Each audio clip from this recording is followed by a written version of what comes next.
Well, Tim Moriarty is the owner and executive producer of Castletown Media. Thanks so much for being with us, Tim. Thanks for having me. Appreciate it. So you do it all. You're an actor, a writer, a producer. That was a little of my Boston accent coming. I never hear it. I just heard it that time. I miss it. What made you decide to bring the story of Father Capodanno to so many people in this film? So I came upon the story while working on another show down in New York. So the co-producer, co-director of the film, Jake Ehrlich, and I, we were in Staten Island working on a show for Catholic Media down in New York. And we found in Staten Island that Father Capodanno he's the local saint of Staten Island. He is so revered. And as I dug into the life, we realized that there was something here, there was a story here that needed to be told. The family that's there, and then also starting to got in touch with a number of Marines who served with him. And there was something in this story that we needed to share with the world. Why do you think he resonated so much with these guys? Because you could even just see it in those short pieces, and I can't wait to see it Veterans Day. Yeah. But you could tell that he really affected their lives. There was one guy in the film, Jim Hamfeld, who we interviewed. He told me that, he says, "You have no idea how difficult it is for me to share some of the details of what we went through. But because I love this man so much, I want the world to know him, I'm willing to share this with you."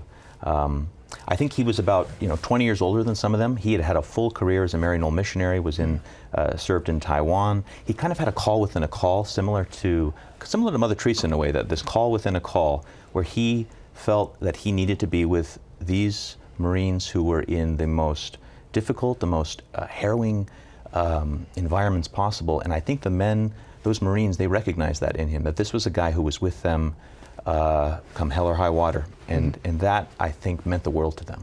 He would be with them at their moment of death.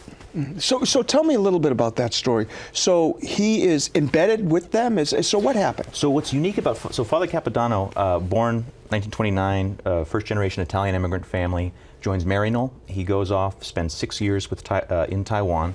Then he joins the U.S. Navy as a Marine chaplain. What's unique about Father Capodanno is, unlike many chaplains, he insisted on being with the men in the combat operations.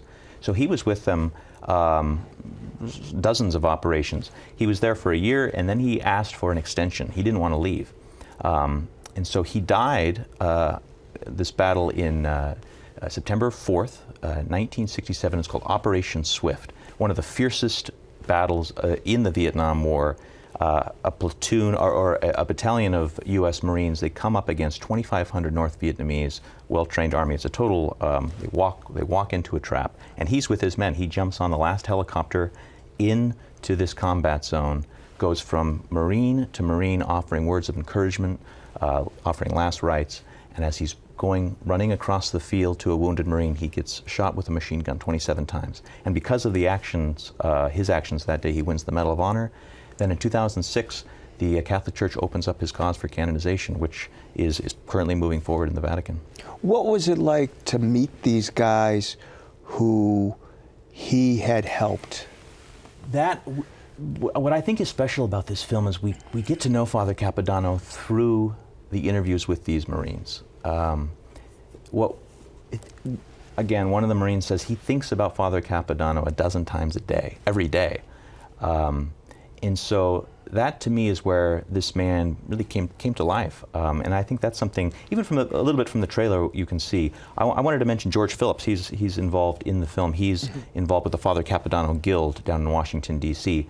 The Father Capodanno Guild was tremendous in opening up doors, offering footage, introducing us to different veterans. So there's something, that's what I think is most special about the film, is seeing who this man was through the eyes of the guys he served with. When you do a film or a documentary, and I've had this experience myself, you start in one place and it takes you somewhere else.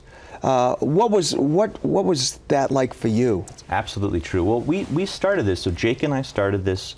We didn't have much funding when we started. We knew we were close to Staten Island because we're both based in New York. And so we were starting with some of the family that exists in Staten Island, who are just tremendous people. Al Lambert, who's in the film. And it was almost as if door after door opened. And CatholicTV joined us very early on in helping. It wouldn't have happened without you and your staff here. CatholicTV Media down in Brooklyn. And it was as if door after door opened. Introductions happened. One veteran said, hey, I know another guy you should talk to. And then he had two other guys that we should talk to. And it was just like incredible. And then we found his personal aide and bodyguard who served with Father Capodanno during the operations, who would actually be the guy who was trying to watch his back. He was down in San Antonio. We were able to get him up here and interview him. He has just incredible stories about going to confession with Father Capodanno and what that was like. He came back for his second tour because he wanted to die, because on his first tour all of his friends died. And Father Capodanno took him under his wing, and so then he invited him to be his personal aide. So it was a remarkable thing. There was a sense that it wasn't just coincidences that we met certain people, certain doors opened. It's, as you say, a film is, you never know where you're going to go, but this one, I felt like someone else was sort of leading us where we needed to go. Well, unfortunately, we're being led into saying we're out of time. All right.